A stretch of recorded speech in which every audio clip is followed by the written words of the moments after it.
Ni tadi customer Abang Tebang, dia datang daripada Segamat. Datang dari Segamat. Dia order burger canai. Ni abang buatkan burger canai untuk dia. Tadi terima kasih datang. Jauh-jauh datang. So yang mana yang jauh tak dapat rasa burger canai Abang Tebang tu, kejap lagi abang tunjukkan macam mana buat burger canai ni guna roti canai frozen. Jom kita tengok video ni sampai habis.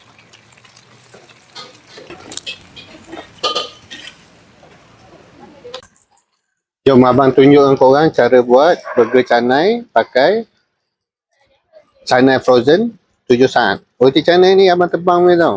Beg kuning ada. Pertama, ni.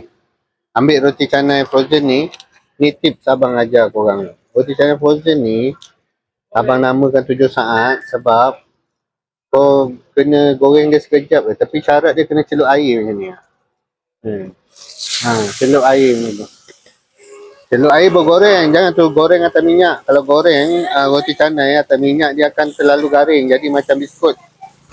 Sebab abang jual kat beg kuning tu, dah 2,000 lebih orang beli kan, 2,000 lebih, ada 2 orang je cakap roti canai keras. Sebenarnya bukan salah akak tu lah, sebenarnya dia tak tahu cara masak. Cara masak roti frozen, dia mesti celup air sekejap, celup, letak atas kuali.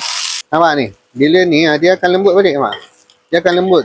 Kalau pakai air. Jangan terus goreng. Kalau terus goreng, dia akan keras. Ini abang nak ajar cara buat burger canai.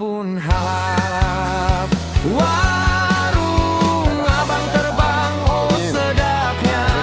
Roti canai terbang, semua gembira. Pelanggan ramai, suasana meriah.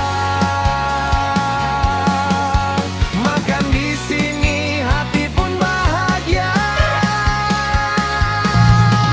Macam tu.